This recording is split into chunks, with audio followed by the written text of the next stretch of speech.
ladies and gentlemen, please stand for the entrance of our students. Thank you.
Good afternoon, everyone.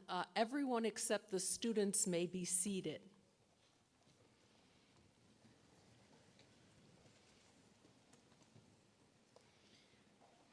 President Hushman, Provost Lohman, and colleagues, a heartfelt welcome to the family and friends of the class of 2027, and welcome to those who are watching our ceremony online. I'm Annette Roboli, and I have the honor of serving as the Dean of CMSRU.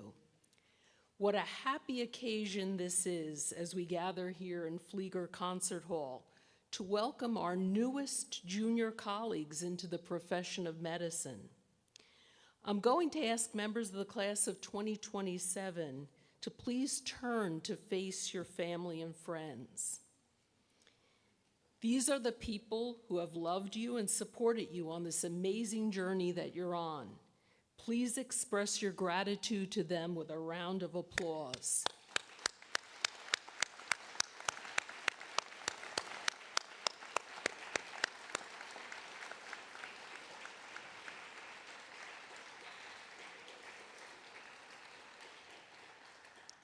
Class of 2027, you may turn around and be seated.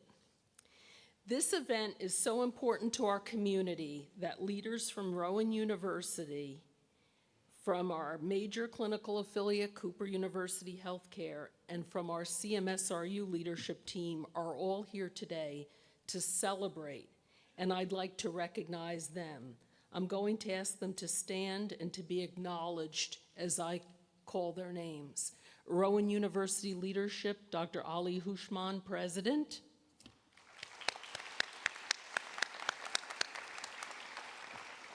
Dr. Anthony Lohman, Provost and Senior Vice President for Academic Affairs.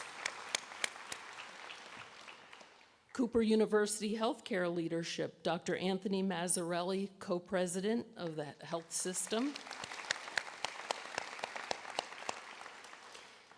Dr. Eric Coopersmith, Senior Vice President and Chief Physician Executive.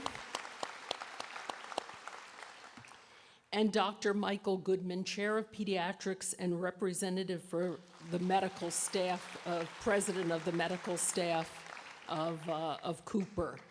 He will also be giving you a nice gift from the medical staff, those wonderful Littman cardiology stethoscopes. As a group, I'll ask our CMSRU deans to please stand.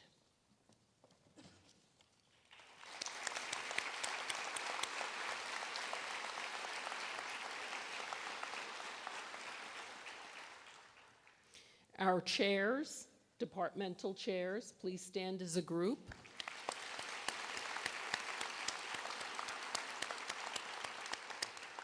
And our advisory college directors led by Dr. Francis Aguilar, Executive Director.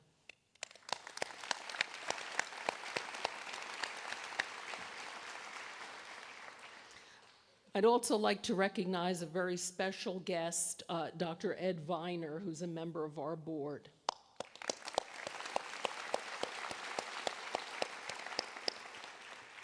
And welcome as well to some of our faculty who are here today with us. We're so glad that you could join us today. And thank you so much for what you do for our students. Class of 2027, today you will do two things that will mark your formal entry into the profession of medicine. First, you will be cloaked with the white coat, the symbol of the medical professional. It's a symbol that's relatively recent compared to the long and rich history of medicine, since the wearing of the white coat started in the late 19th century. At that time, medicine had a lot of mysticism and quackery, and a group of students and physicians wanted to emphasize the scientific basis for medicine.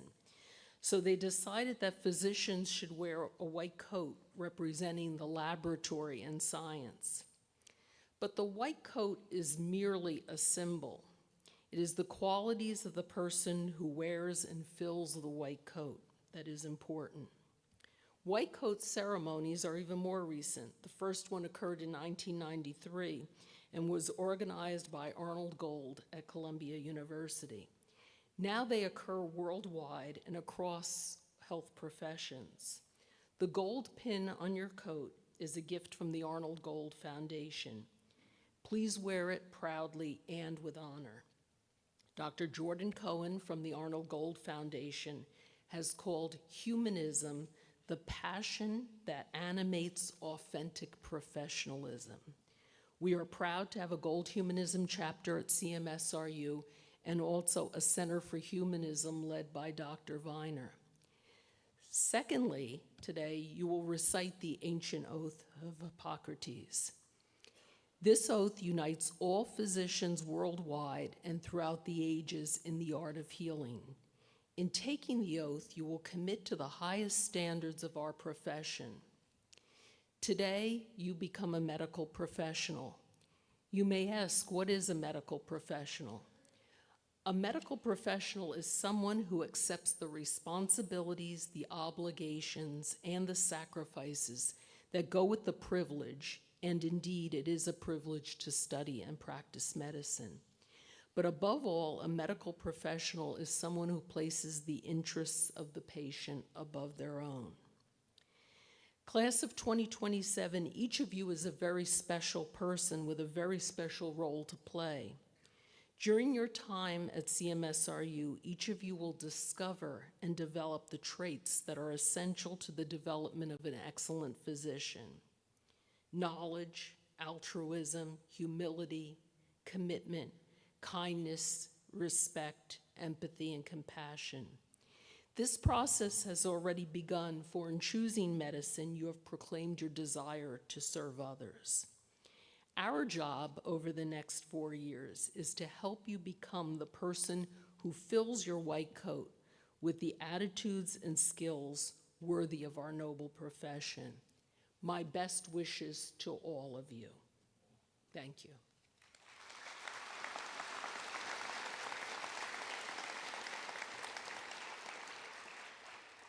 It's truly an honor for me to introduce Dr. Ali Houshmand, president of Rowan University.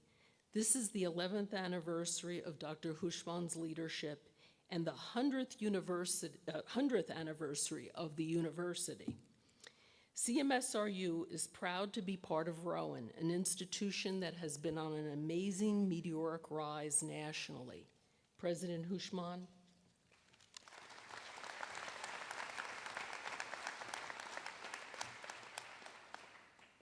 Good afternoon, everybody, and congratulations to an amazing group of young future doctors for being a member of this amazing medical school.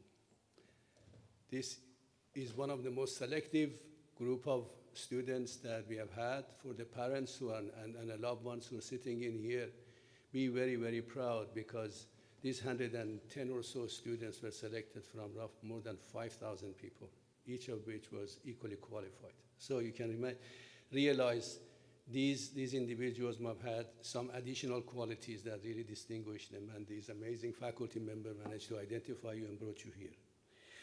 I understand that 18 of you are graduates of Rowan University. Can I see a show of hands? Isn't it amazing? Oh my God, 10 years ago there wasn't even one. And the reason for that is that Rowan has been growing like crazy. Actually, this year, we have been ranked as the 4th fastest growing research university in the nation. For the past 5 or 6 years, it's been either 4th or 3rd. And we have really have grown. 11 years ago, when we started this journey, it was 2012 when we started our medical school here, this first medical school. Rowan was an ordinary average school where basically anybody who wanted to come and get a good undergraduate degree could just come in here and get it. And apart from engineering, the rest of the programs were not all that selective. And then some amazing leaders in this state decided to establish a medical school for South Jersey, a region that absolutely deserves it. And that was the start of ascension of Rowan University. Because what it gave us is that, yes, indeed, a master's classified regional school sitting in this small town called Glassboro can indeed have a medical school, and a very good one. When we started this thing, the accreditation went with flying colors, and within 10 years, this medical school was one of the 10th most selective medical school in the nation, according to US News World Report. We have now grown to 22,000 students, and Rowan University, I'm happy to say, is only one of 2 institutions in the entire country of more than 4,000 institutions that has 3 medical schools, basically, an allopathic, an osteopathic, and soon a veterinary school. So you have come at the right time. This is an amazing place for you, but the most important thing is that you're very, very lucky, because not only are you selective, you have been very good at your credentials, and we have really worked hard to select you, but also you're being trained in one of the finest level 3 hospitals in the nation, and in a town that truly is a laboratory. When you look at the Center of Humanism and that amazing man sitting in there, Ed Weiner, who started it, you will see that the soul of this medical school is all about helping everybody. You're going to see amazing patients in Camden that are going to teach you a lot about life. So yes, you beautifully handsome and young people, I can't believe how young they look. You're sitting in here, these guys, according to Pitch Adam, is going to make a doctor out of you, and you're going to help poor people or old people like me to survive a few days longer. I wish you all the congratulations and thank you for being here. Thank you.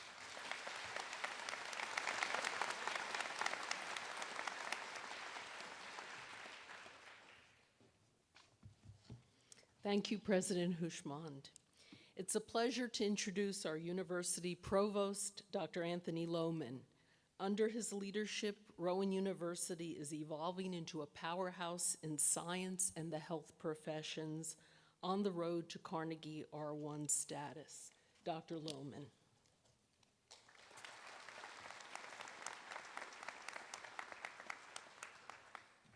So good afternoon and welcome again. I feel so privileged to be up here addressing an amazing group of students. And yes, you do look young. Maybe the first thing we should talk about is how was that exam today? Are we still? Anyone want out yet? No. Well, you truly are a special group. You're coming in a special year, our 100th year. It's amazing to think about this. I've been here 10 years, so I've been part of this growth. I've watched this amazing College of Medicine grow. I watched the students grow up at Rowan and move to this school. And one of the things I get interested in, because I sit at a lot of these events for our different professions, and I look at what are the stories behind each and every one of you. And in the last couple of classes, I've been fortunate enough to know a couple of you and know some snapshots of stories. I know how exceptionally hard some of us have worked to get here, followed various paths, but you're here. And now it's time for your success. So put aside that exam today that might feel like it's a setback. And I have the pleasure of watching you. So I'm going to see each and every one of you in 4 years at a couple of events. I'm going to see you walk across the stage, get hooded, and get ready to move on to your professional careers. But I've also had the pleasure of joining your match day. So I can tell you, keep working hard, and in 4 years, you're going to be in an incredible place. And we know we've got a lot of uncertainty in our world, a lot of unrest, but a lot of promise. You're the promise, you're the future, and I can't wait to see what's next for you. So the perseverance, the hard work, the dedication you've shown to get here, you just got to keep it up for a couple more years, and it's going to get really fun. You're going to have a great time. You've got a great faculty, a great medical school, a great health system partner where you're going to learn and grow. And in 4 years, I can't wait to see you opening your envelopes, and I can't wait to see you hooded. So buckle up for a fun ride, and we'll see you in 4 years.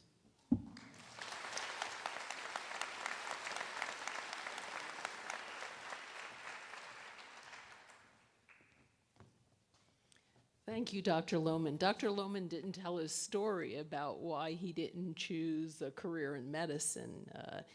He doesn't like needles, he's afraid of blood. So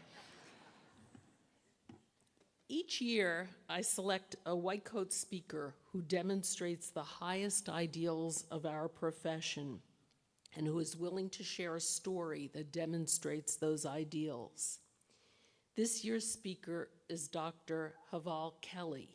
His bio is in your program, so I'm not going to restate it. It tells you about his educational background and his publications. Importantly, President Barack Obama said of Dr. Kelly, his resilience and dedication reflect the best of the American spirit.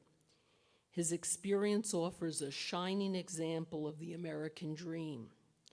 Voice of America named Dr. Kelly one of the refugees shaping America. Today, Dr. Kelly will share his experiences as an immigrant/refugee to the U.S. and his interpersonal skills that helped him foster a relationship with persons with very different opinions and values than his own. It is an honor for me to introduce Dr. Haval Kelly. Dr. Kelly, please come up.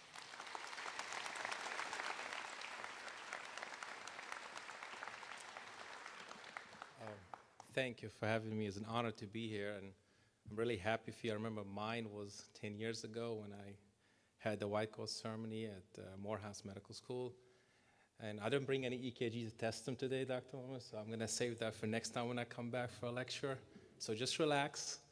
You know, when I was coming here on the flight, you know, and it was very inspiring for me because, you know, 15 years ago, I came here as a refugee and never imagined becoming a doctor. It was something, it was a dream. And to stand in front of you to speak about my life experience 3 years after finishing my training, you know, I feel very honored. So congratulations to you and your family and to the leadership. And honestly, one of the reasons why I came was, you know, your dean is amazing. I mean, it's the way she approached me about it and what she wanted to do for you guys. That's important, to be an institution that has innovative leadership, that wants to get out of the box and do things a little differently. I think that's something you will value when you go through your training. That's very important. Success is based on the foundation you have. So my talk is going to be short and sweet. I'm going to tell you stories. I'm not going to lecture here, so I love telling stories because I think that's the way you can remember things. I'm a Syrian Kurd. The Kurds are a prosecutor group from Syria and the Middle East. So we have no country, so we live under pressure living in those different countries. And usually when you're an ethnic group that doesn't have a country, what happened is, you know, they pressure you to accommodate to the leadership. And Syria, as you know, is a dictatorship. So my father was arrested as a lawyer, prosecutor, and we had to leave at the age of 11, go to Turkey and end up in refugee camps in Germany. And we stayed there for 6 years, and I'm not sure, you know, the refugee system in Europe is different from America. In Syria, in Germany, when you apply for asylum, you have to wait until the government accepts you to be a resident. So it might be 7 years, 10 years, 20 years, up to the government. But I found out I couldn't go to college, so the only option, we had to leave Germany. So we applied through the church. At the time, we were Muslims, you know, family there, to come to the United States because it was much harder. So I tell people, when you see a refugee in the United States, I mean, they won the lottery. They give you a perspective. There's 110 million refugees right now in the world, the highest ever we had. And out of those, only 2.5 million are eligible to apply for asylum. So if you see a refugee, in the United States, I think takes about last year it took about 500 plus. So to make it to this country really is a privilege. So we're getting ready to apply to the US. If we get accepted, then we apply to Canada because it's easier. And after 2 years of interviews and triple vaccination and a bunch of antibody in my system, the United States accepted us and told us, you're going to go to, you know, Atlanta, Georgia. And we were ready to go, and finally a new change. You know, the only thing really about America I knew was Taco Bell and Levi's. You know, and we had no understanding how big this country is. I mean, it's funny like how big the United States is compared to Europe. But we were ready and like, okay, we're going to leave these refugee camps, find a new life, new education. And then 9/11 happened. And I was like, God, I mean, can you give us a break? I mean, literally, what are the chances of America taking a Muslim refugee family from the Middle East, an 18-year-old who looked like one of those people on the TV? And we gave up hope. You know, it was very devastating for us watching the tragedy, but also was very personal to us because our hope for a new life was gone. September 21st, we get a call from the embassy saying, your ticket's already in 2 days, you can leave now or never. Whoa, it's like, where are we going? It's like, I mean, you know, you're watching TV, Muslims are getting harassed in New York. And that's why I never understood how big America is, you know. You see a few incidents, you think the whole country's under pressure. And we had no family there. And then we got on a plane, landed in Atlanta, Georgia, you know, and we settled in Clarkson, Georgia, which is a small town outside of Atlanta. And interestingly, the only advice we got from the German people is like, make sure you don't look Muslim. I was like, well, okay, do I change my color? Like, make sure you wear the American flag. I'm like, what, are you gonna get jackets at the airport? Like wave the flag? I'm not sure what that means, you know? But interesting, we arrived Friday night, you know, Saturday, Sunday, with everything closed, and we didn't leave our house. We were afraid looking through the window in this apartment complex. And on Sunday morning, people knock on our door, and I tell my dad, I mean, there's a bunch of like, you know, white people standing there. I think the FBI agent trying to investigate us for being Muslim. But I'm like, they look too old to be an FBI agent. I feel kind of offended they didn't bring a top agent with the, you know, glasses and suit. They were actually members of All Saints Episcopal Church. And I wanted to give you that perspective because this is going to make sense in the end. Here's a Muslim family just arrived to the south. I know you guys in New Jersey and Philadelphia, but Georgia's different a little bit. This is a southern state, conservative, just accepted a Muslim refugee family 2 weeks after 9/11, and this is Christian conservative member coming who don't look like us, and they say, we're coming to welcome you to this country. I want to make sure you're good, you feel welcome. I knew then there's something special of this country, and I never really understood what America was until I met these people. So they helped me apply to college. I was able to get a job as a dishwasher at the age of 18, high school senior, went through the whole thing about washing dishes. My wife's telling me, like you always say, you went from a dishwasher to the doctor, might want to wash some more dishes at home. It's such a good skill you have. Thankfully, I could afford a dishwasher. So, life was good. I started going through the challenges. I washed dishes. I went to college, Georgia State University, then Morehouse Medical School for my training and Emory residency. And just to give you perspective, the restaurant I washed dishes was 1 block away from Emory University. So 10 years later, I'm a resident there, working in my residency. And, I went to cardiology fellowship there and had amazing training. And life was great, Now I'm a fellow, I'm moonlighting, making extra money, about to get married, driving a nice car. I'm not that underserved person. And then the elections happened, 2020. And I started noticing like Muslim bans. We don't want refugees here. Veterans over refugee, kick these refugees out, don't accept them. I was like, there's something wrong going on here. There's something really wrong. How did the same people who accepted my family right after the most tragic event suddenly now saying, we don't want more people like you here? Maybe I should do something about this. I was working in a community free clinic, doing a lot of major projects, but I'm like, I need to do something more. And during that time, I remember I was on STEMI call. And I'm sure STEMI means like the highest level of heart attack. That's a real heart attack when you roll them to the cath lab. That's what a STEMI is for the mess. You learn about it all in the ER rotation. So what happened is, I remember it was my first call. I was so nervous.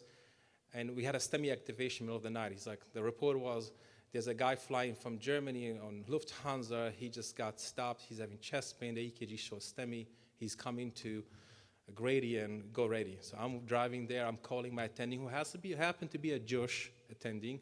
And he was telling me, he was a very old guy. He was telling me like he lost all of his ancestors due to the Holocaust. And he only had one daughter. And he was from Canada, so he was telling me all that. We would share about a lot of stories because I was from a refugee. We talked about it. He had no family left. And we walk in there, I go to the room, I say, hey, my name is Dr. Kelly. I was excited. I'm like, he's German. I need to practice my German. So I start speaking to him in German, and next thing you know, he called me a very bad word. He's like, are you one of those Kanaka? Kanaka means in Germany a very offensive word to our immigrant. I was like, what's wrong with this guy? I'm just trying to help him. So I didn't care much. I consented him. And I'm like, God, this guy must be like one of those racist people in Germany. And he's about to meet my Jewish attending. It's going to be an interesting dynamic. Hopefully he survived this because he's having active STEMI, right? So we roll him to the cath lab. And I noticed that when they opened his chest, this guy had a big swastika tattooed on his chest. And I'm like, what a pressure for someone. Now you're dealing with a STEMI. If you talk about emergency, this is the most ultimate emergency in cardiology. And my attending walks in, and I'm trying to warn my attending. I didn't get a chance. I was scrubbed in, and he comes in there. He looks at the chest. Next thing you know, he just get access, goes in, says hello to the guy. He walked him through the whole process. He was about to open the LAD. He had a 99% proximate LAD, which is pretty much if he would have died from this. Open it up, fix him up, tell him what happened, and goes home. I didn't see a flinch, but my attending was so calm, smiling, doing the whole thing. You gotta remember, like this guy just lost his entire family to the Holocaust, watching a guy who just has a most offensive symbol you can have toward him, and he just saved his life. And next morning, when we go to round on this guy, he first apologized to me. He's like, I'm sorry for calling you this name. I was nervous. I was having chest pain. I'm like, well, that's not an excuse, but it's okay. Chest pain does not make people racist, but I get it. The troponin leak maybe did something to you. But I noticed something. He was, the whole time in his gown, he was trying to cover his swastika so he doesn't offend my attending. And I'm like, something about the interaction yesterday made this guy be less proud of his racist. And like he was really trying to and he apologized to me and apologized to my attending. I noticed that something was changing in his dynamic. And I'm like, my attending didn't lecture him, didn't tell him this is wrong.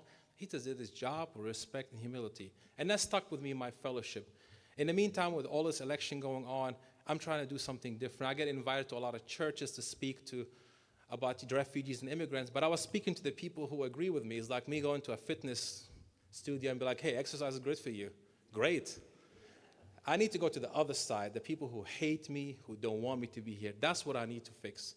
So I was at the Carter Center. I happened to meet President Carter and during one of those conferences, and this guy walked in there. He was a former neo-Nazi who now is a national leader for peace and advocacy, and he advocates, he constantly, he works a lot of senator to fight hate and crime in the country. And this guy was all tattooed, and he told me his story, and I was like, man, you changed, but I want to make a change. What can I do? He's like, I got something for you. I have one of the KKK leader in Georgia who lives 2 hours away, middle of nowhere. He's willing to talk to African American. He wants to change, but he hates Muslim.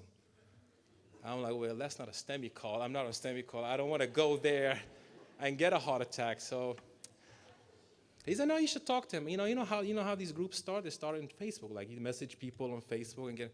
So I start messaging him on Facebook. I'm like, hey, Chris, I'm Haval Kelly, and how you doing? And he was like, oh. He started saying, are you from those doctors trying to put the chip in my head? I'm like, I'm not a neurologist nor a neurosurgeon. I'm just a heart doctor. We start talking, and I find out he was the same age, had 2 kids, and I was about to have 1 kid. He was a veteran, and at that time I was moonlighting in the VA, so I started telling him how I work with veterans. He liked that. But I find out, people just don't become hateful suddenly. They don't wake up one day and be like, oh, I'm going to be a KKK leader.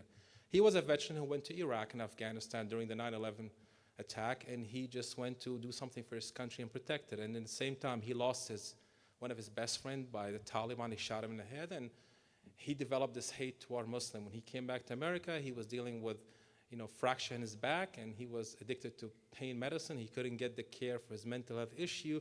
Next thing you know, he's addicted to methamphetamine. He gets arrested. Now he's a felon. He can't get a job, and he lives in an area where there's no jobs.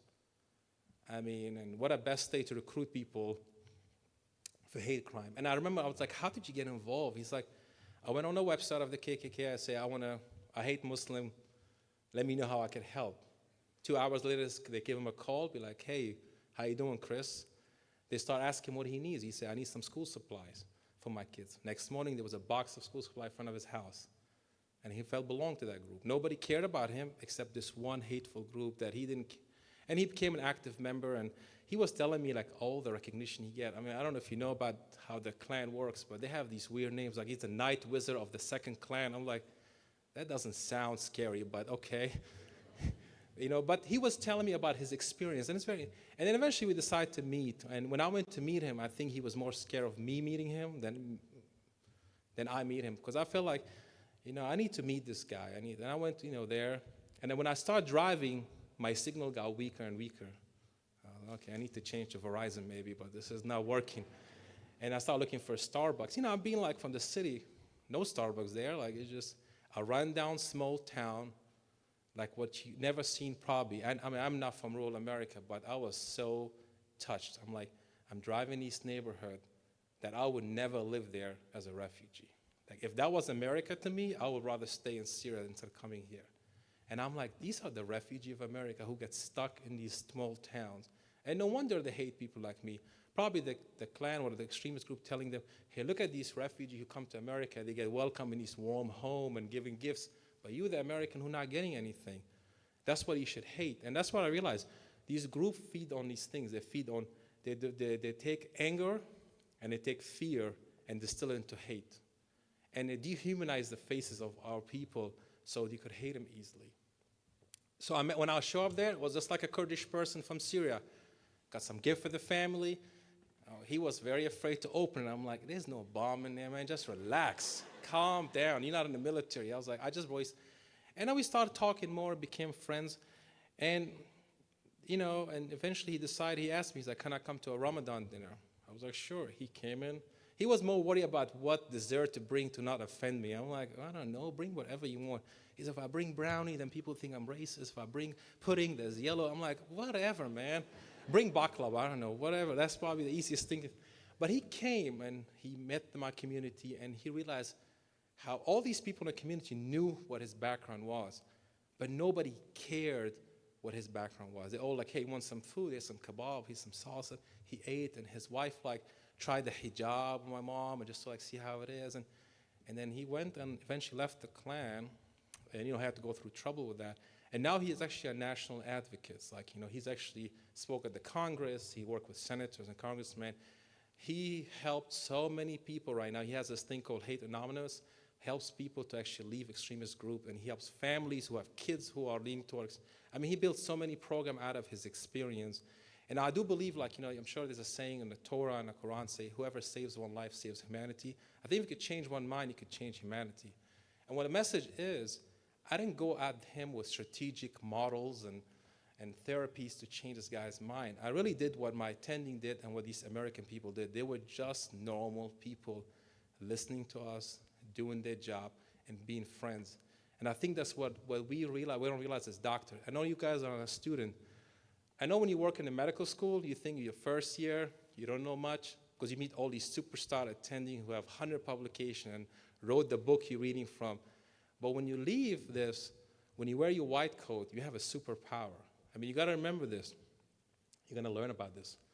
You could walk in a room, a patient you never met, and say, sir, you have high blood pressure. You need to take lisinopril. And the side effect of lisinopril, which the ER sees angioedema, which could people get intubated from that and die.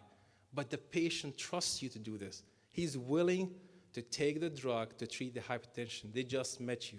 Think about this trust you develop with patients. Think about how this trust could be transcended beyond the exam room. I mean, the fact that you could go outside the exam room, even if you don't wear your white coat, you have the invisible power once they know you're in medicine. I mean, for me, going to Kurdish wedding is like doing consulting. Everyone comes to me with all their medical problem. I'm like, man, I'm just trying to eat my food. I mean, I don't know nothing about your stent in urethra. I am a doctor of heart. I'm just dealing with this here. But again, I noticed the power. Like, people trust you with their deepest secrets. And if you could take that, if you recognize your privilege, your power you have, and you combine that being beyond the examiner in the community and talking to the other side, change start happening. It takes time. Chris did not wake up after I talked to him one time, say I want to leave. It took time talking to him.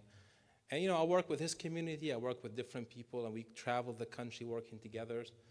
But it's a privileged experience for me. And the reason why I did that game, based on the experience, these Americans who are conservative Christian came to welcome a Muslim family by just being good friends, watching my attending, training a STEMI of a Nazis with humility and respect made that change happen in him.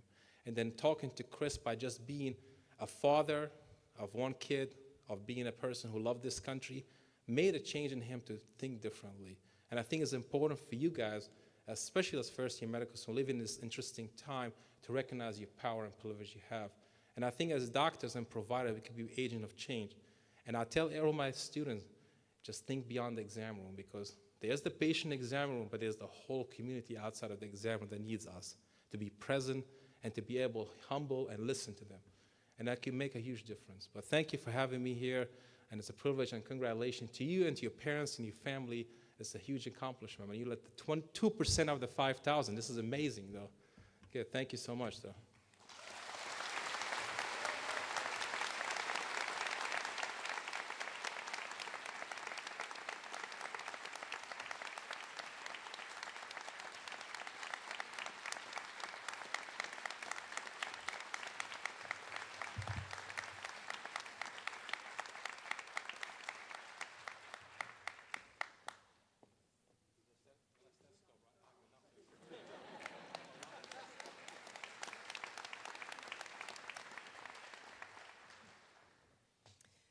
Thank you, Dr. Kelly, for such an inspirational talk. I hope all of you take his message to heart in how you interact with others who have different beliefs, and you can be agents of change.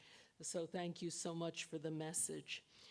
Now I'd like to introduce Dr. Erin Pekenis, Associate Dean for Student Affairs, who will lead the ceremonial cloaking of our students by their advisory college directors.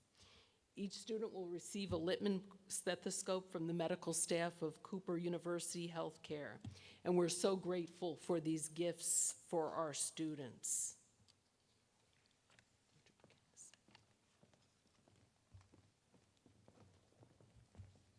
Thank you, Dean Raboli. Students, it's the moment you've been waiting for. We're going to begin the cloaking process within your respective advisory colleges. Blackwell College, you may go ahead and line up and proceed to the stage while I explain the purpose of the colleges to the audience. The 4 CMSRU advisory colleges, named after notable figures in medicine, serve as a learning community model for professional identity development, social and emotional well-being, and specialty career exploration. Our advisory college directors will become trusted mentors during the next 4 years, and they have the very special honor of cloaking you today. Dr. Michael Goodman, Chair of Pediatrics, will present each student with their new stethoscope as they exit the stage.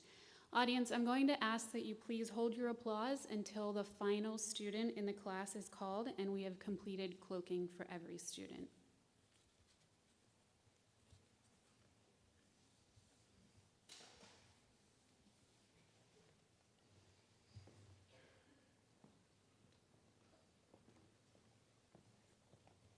Emily I.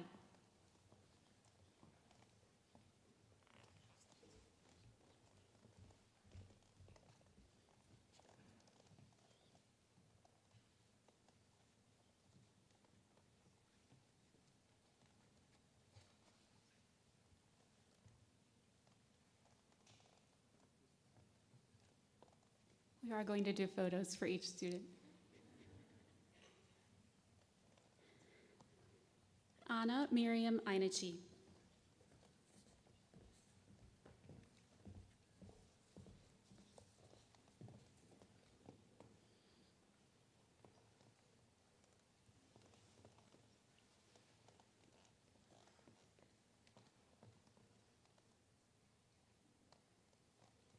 Sarah Allen.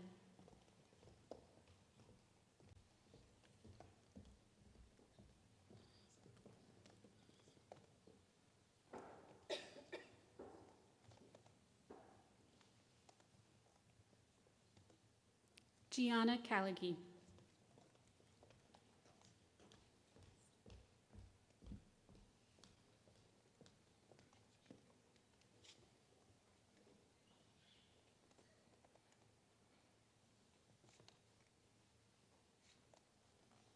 Peter Coriel.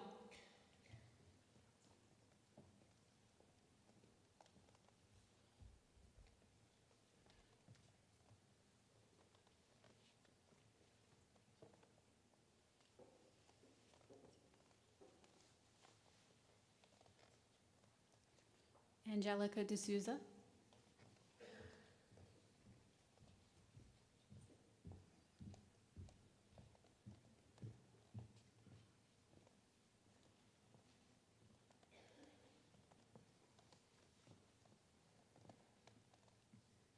Shrey Dawadi.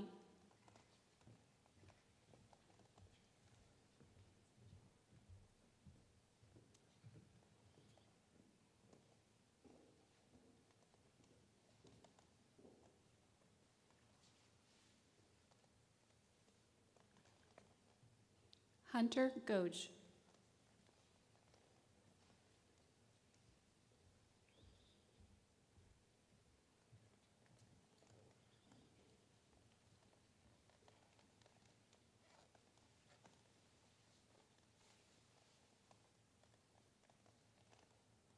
Charles Googe.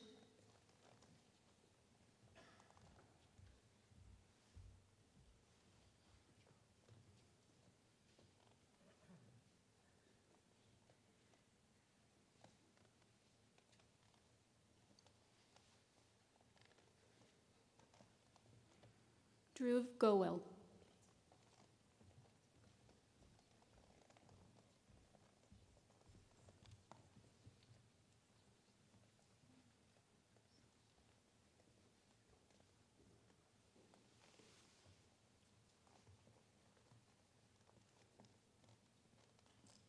Morgan Hitchner.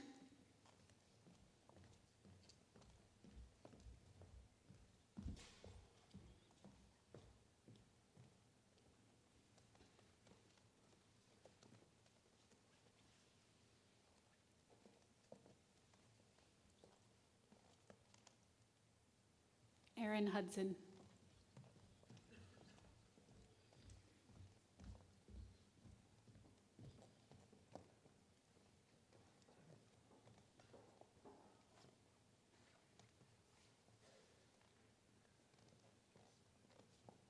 Robert Hughes.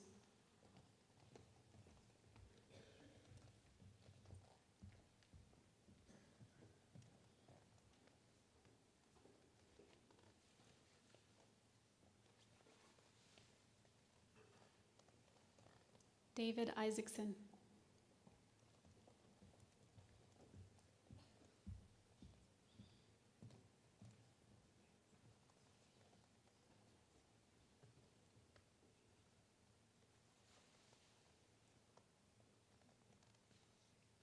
Tabitha Jason.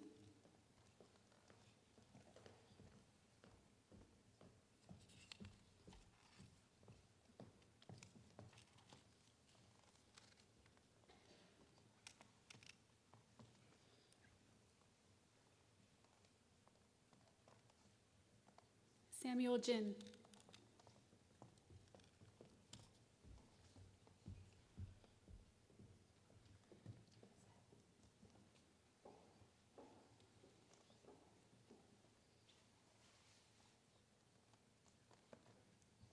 Marta Majewski.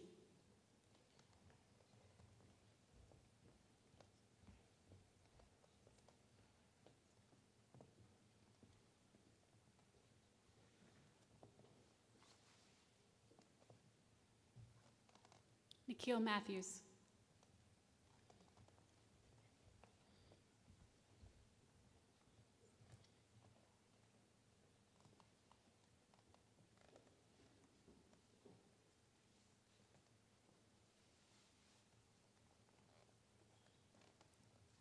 Amir McCormick.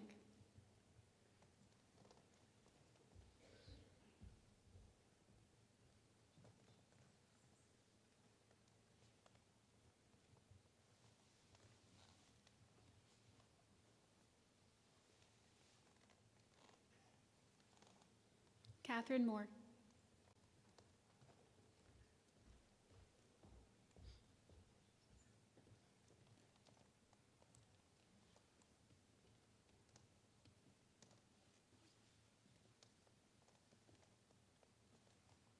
Dev Patel.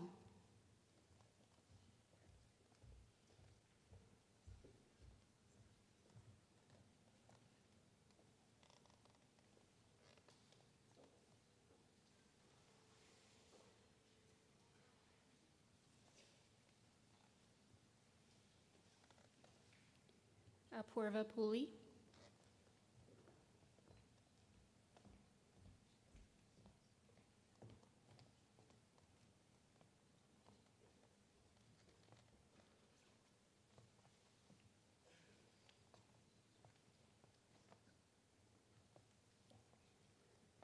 Terman Singh.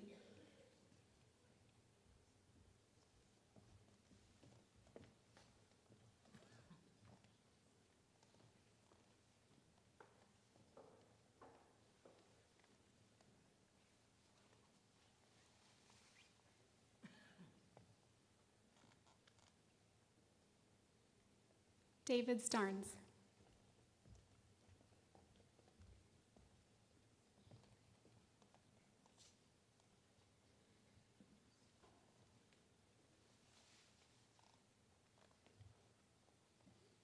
Eve Stump.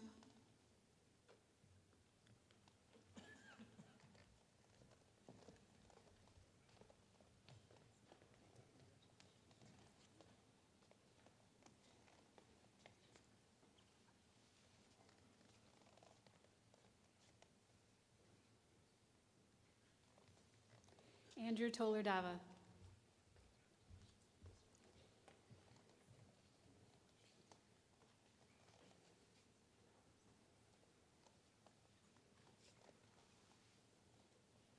Sonali Vij.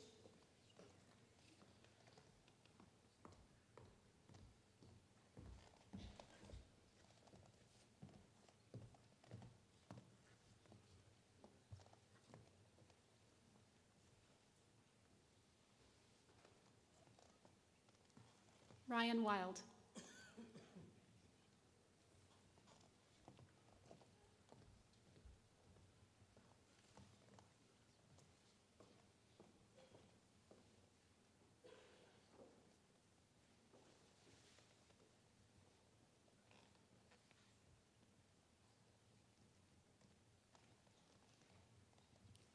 Ryan Anderson.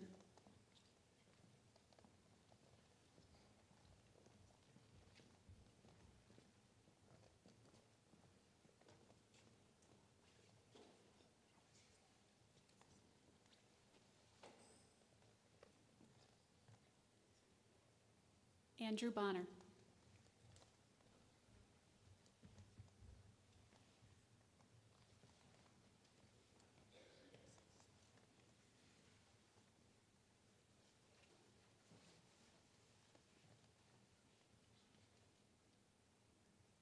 Ayla Boyd.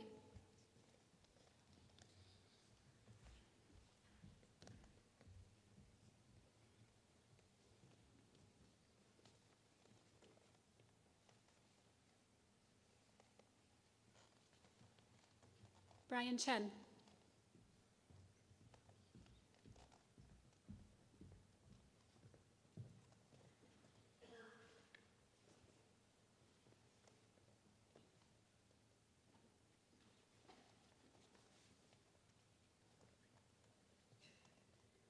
Jessica Chicola.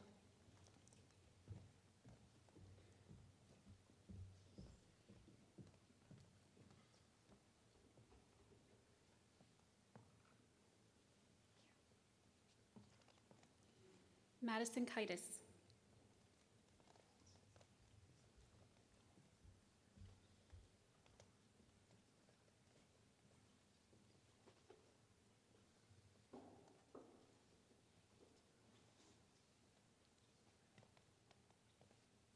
Joshua Eston.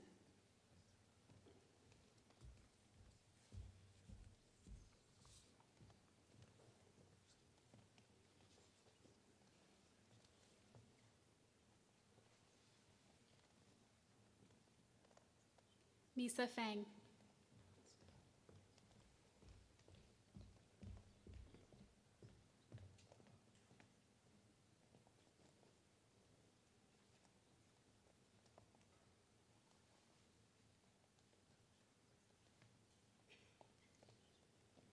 Andrew Garfield.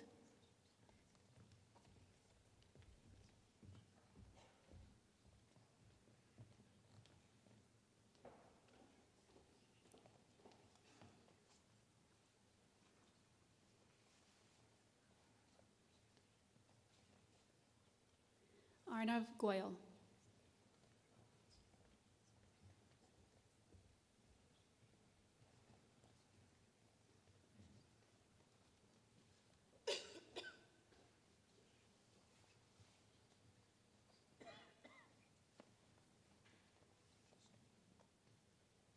Jaden Johnson.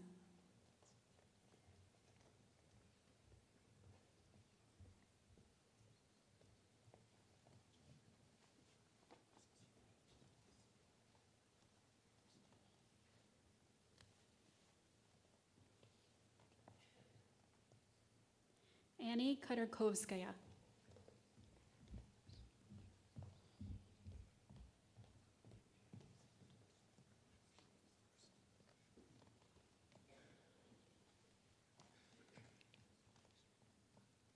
Nikhil Koda.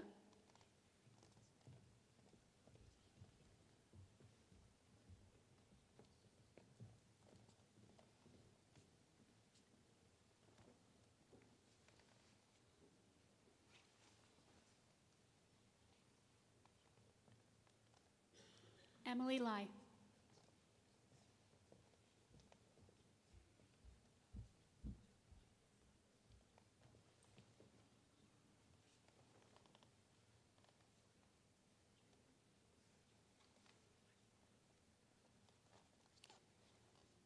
Sahar Mahate.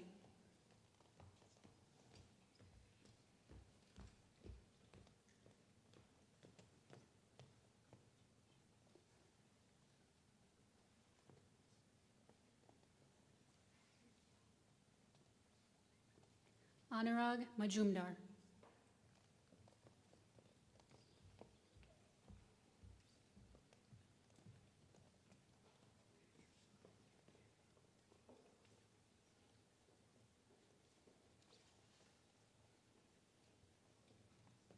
Diana Mastalone.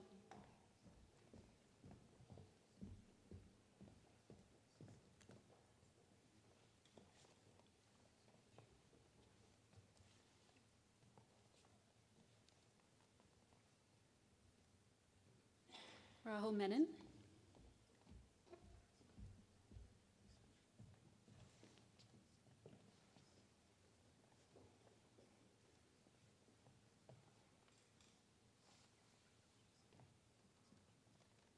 Kathleen Michelet.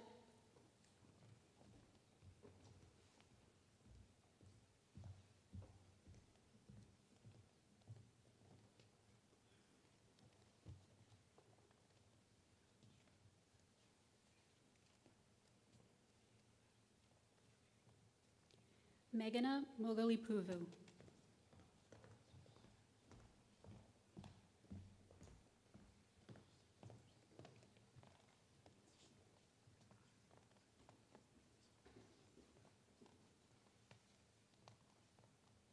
Wasima Munair.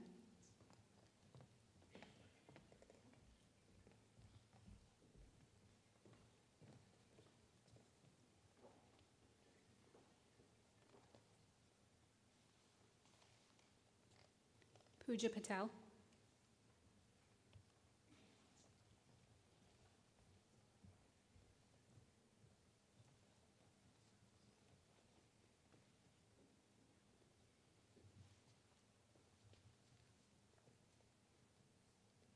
Nicholas San Juan.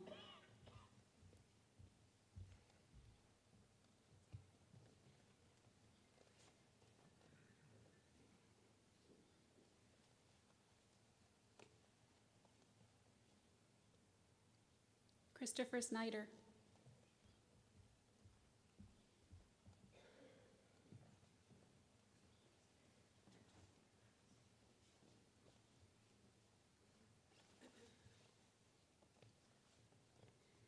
Catherine Stankevich.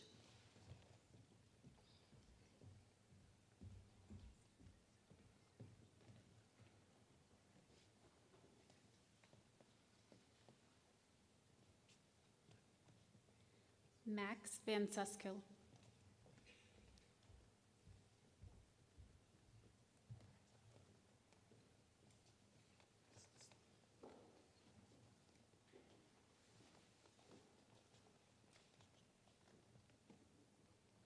Riley Weber.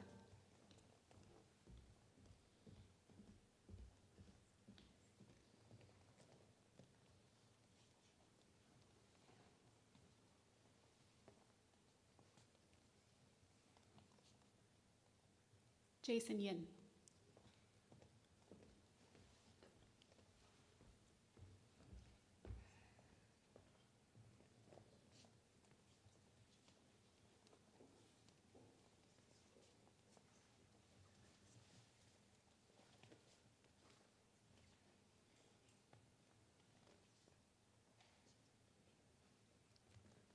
Angelica Alvarado.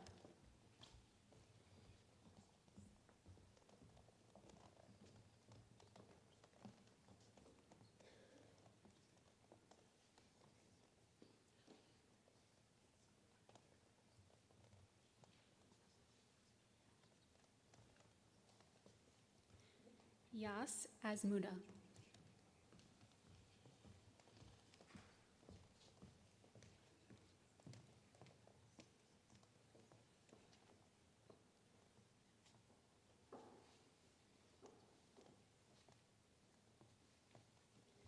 Omri Bar.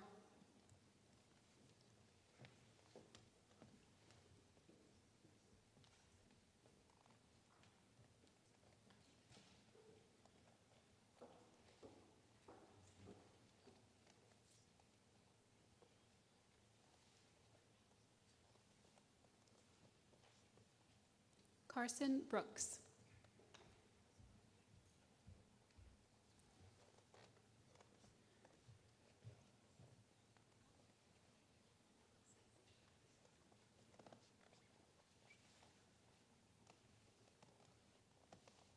Amit Dogulik.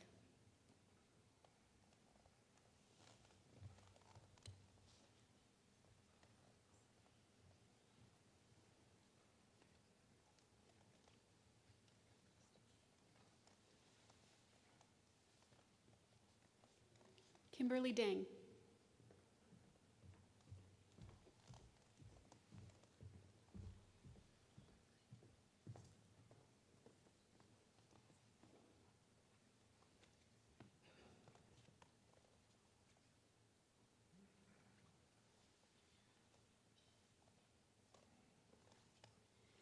Naomi Ganpo Quenqua.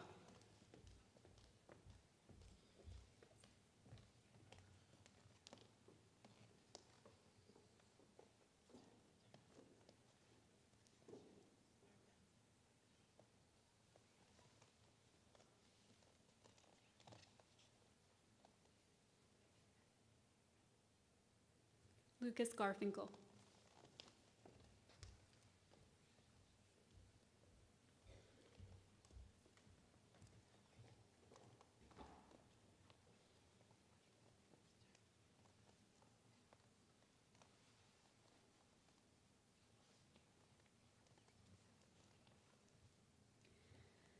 Tololopi Ilori.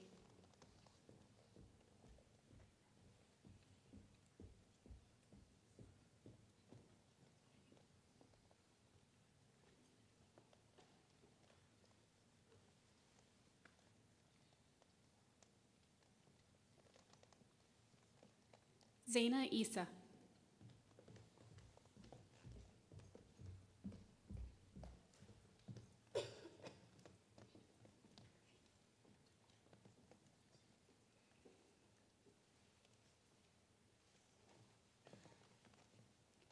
Chloe Jones.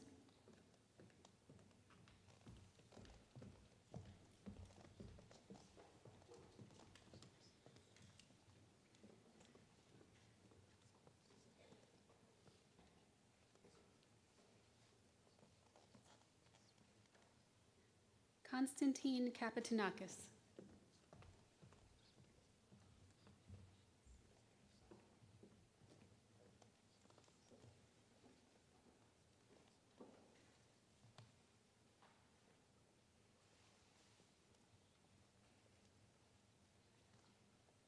Andrew Keene.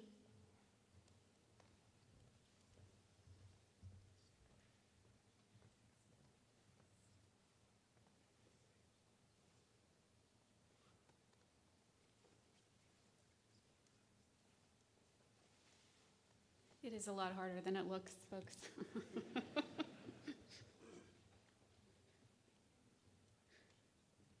Jacqueline Lewandowski.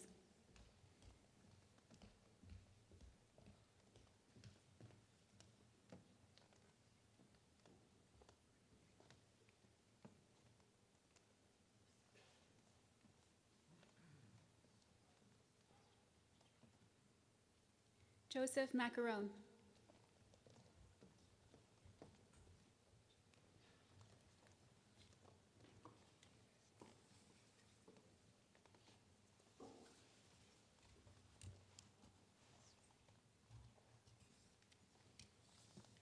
John Neary.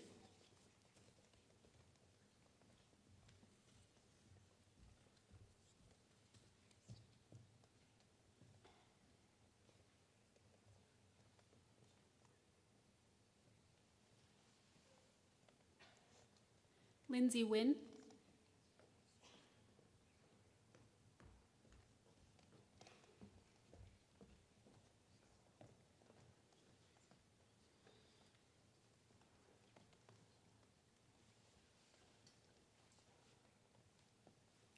Joseph Nowaki.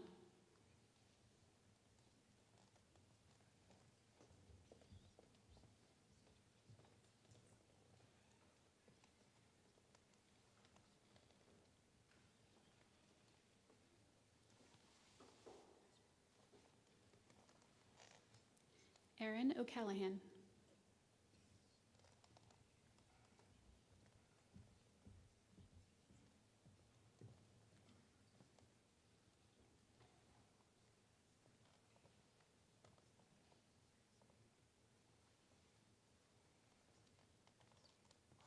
Priksha Patel.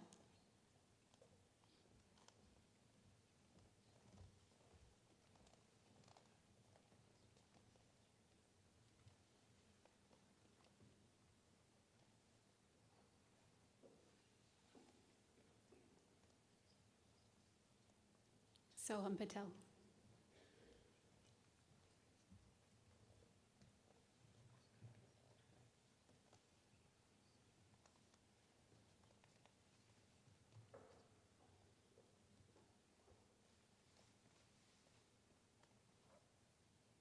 Julia Pearson.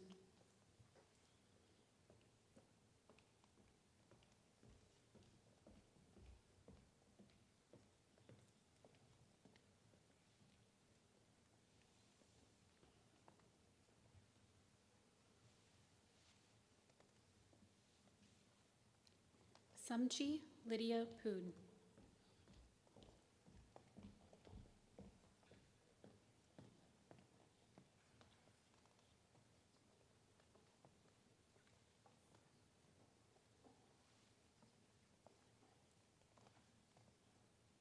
Joseph Reagan.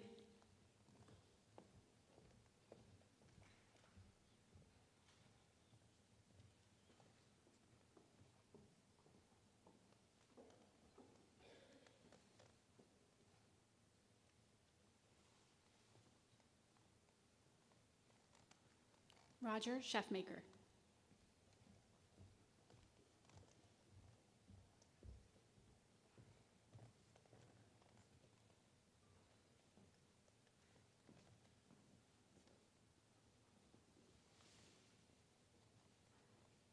Lauren Terse.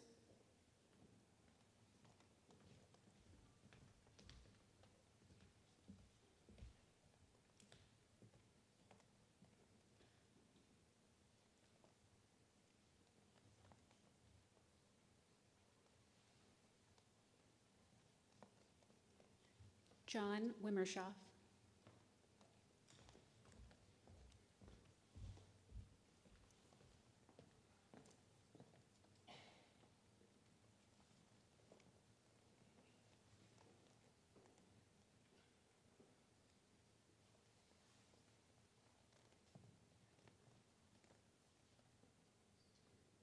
Mary Zodza.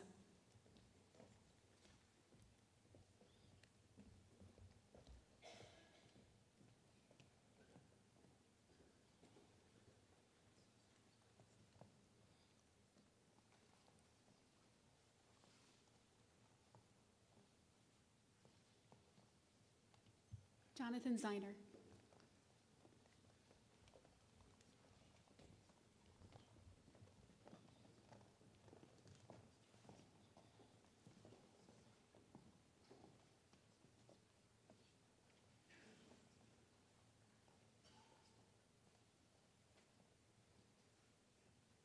Arya Basu.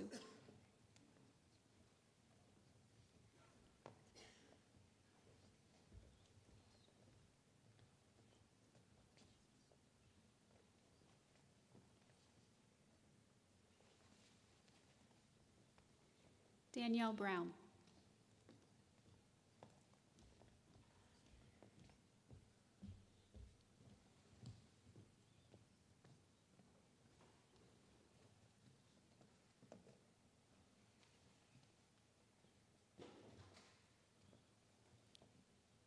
Margaret Brzezinski.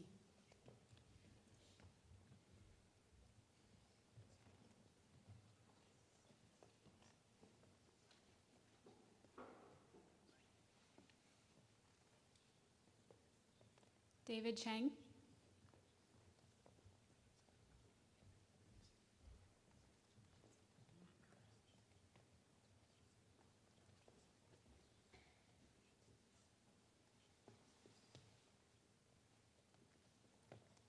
Richard Sitta.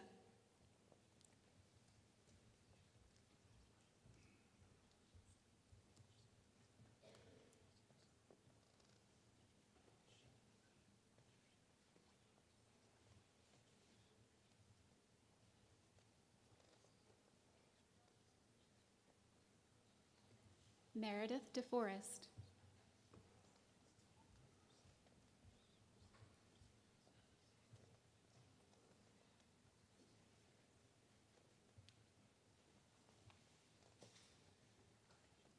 Winston Fu.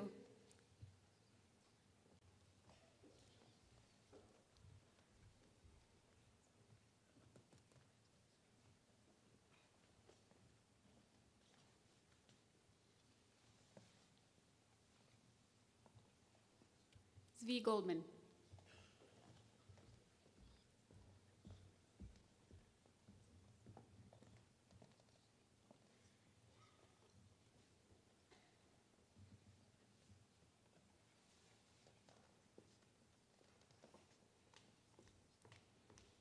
Megha Gangala.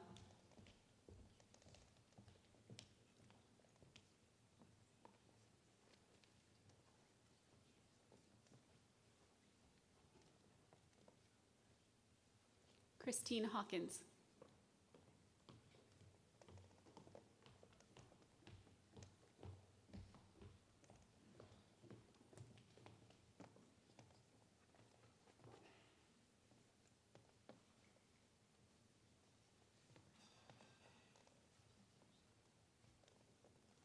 Brandon Hickson.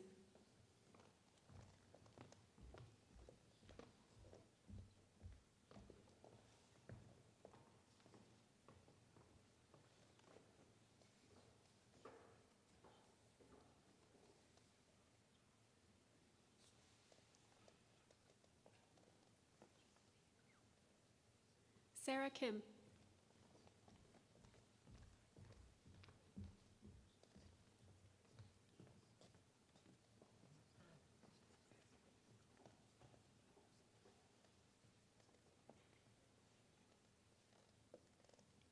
Becca Lee.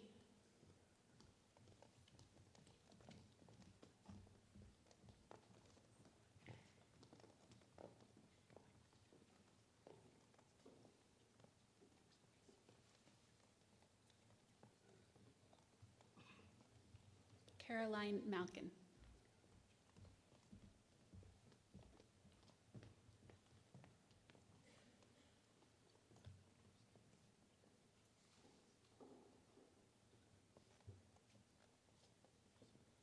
Tessa Murphy.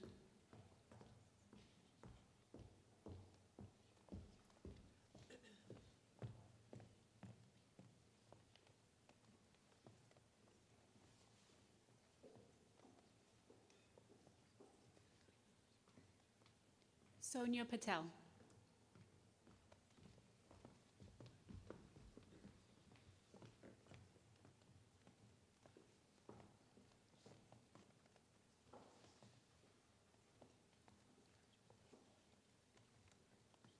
Anika Pruthi.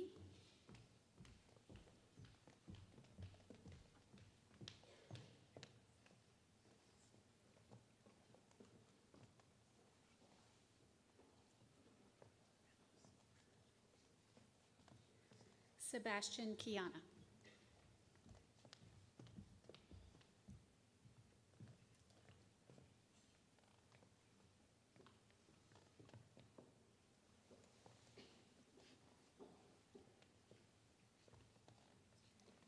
Aria Rumman.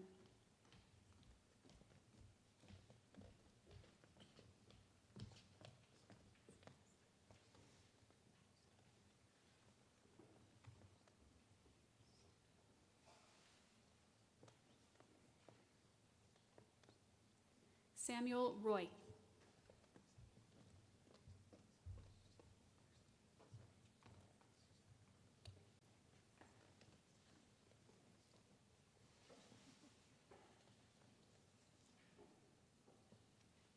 Raj Suraya.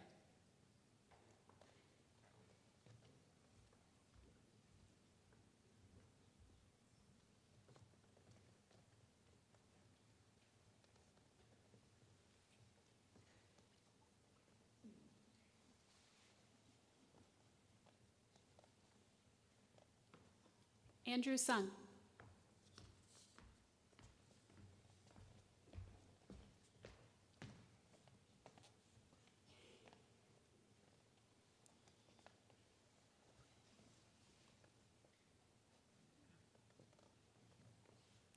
Harris Syed.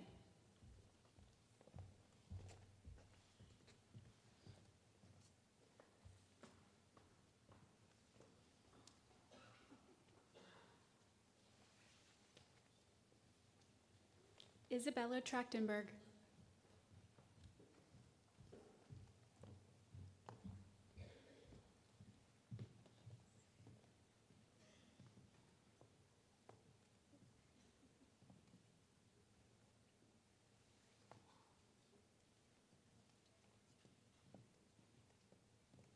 Houston Ward.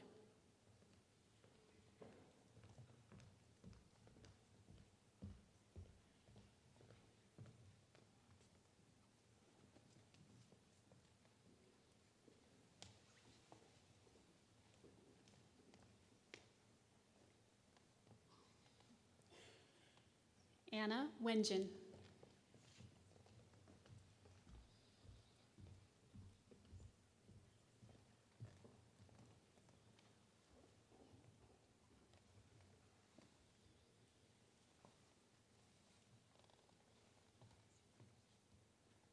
Carly Wiseman.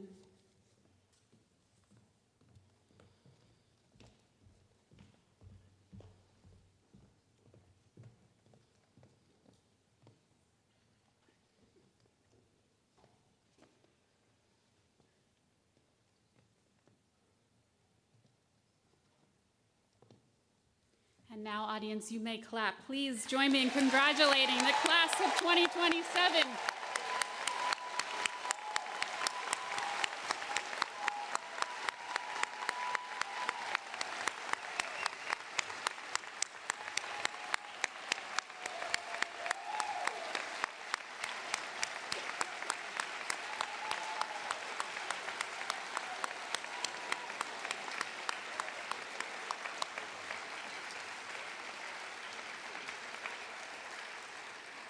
Congratulations. Students, when you reach into your coat pockets, now you can look. I told them in rehearsal they couldn't look. You will find notes. These notes were written by your family, friends, faculty, fellow students, and loved ones to support and encourage you on this very special day. Please save these notes so that you may reflect in the future on your tremendous progress and accomplishments you've made in your medical education journey. At this time, I would like to introduce Dr. William Coker, Senior Associate Dean for Admissions, who will be leading us in the recitation of the Hippocratic Oath.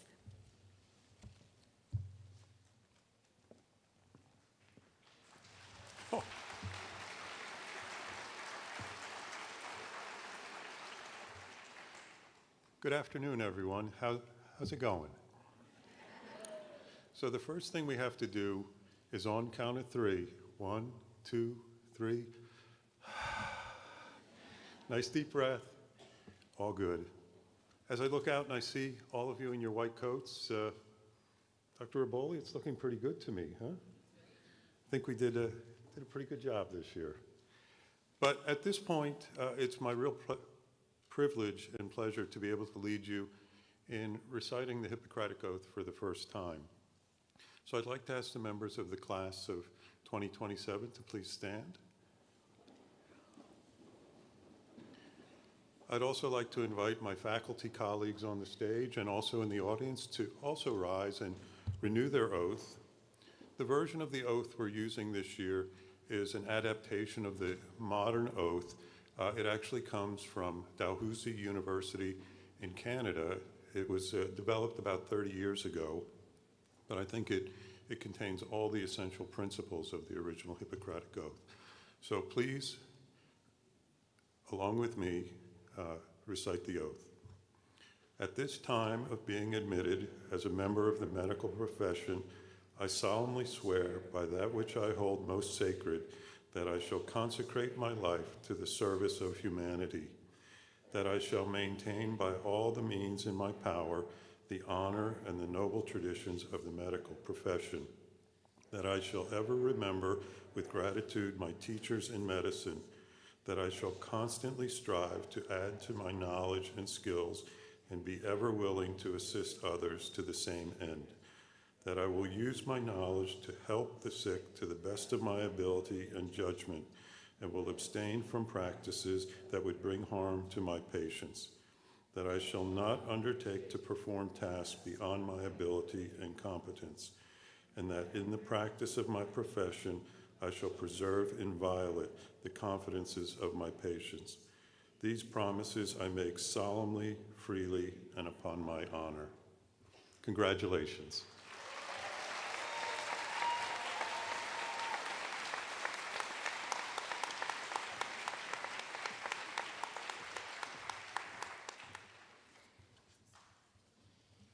Congratulations to all of our students and all of your loved ones as well. Thank you for attending, and thank you to those viewing the event from home. I'd like to again thank Dr. Kelly for a wonderful start to your professional careers.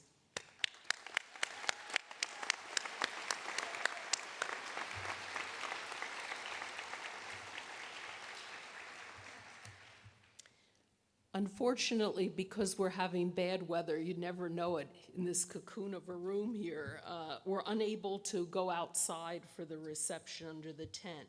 We've moved everything into the lobby. Apologies, it's a bit tight, but that shouldn't ruin the joyous occasion. So at this time, I ask all of our guests to exit the concert hall and please join us in the lobby. Students, please remain in your seats while the theater empties, and we're going to take a group photo with Dr. Kelly. So please remain in your seats.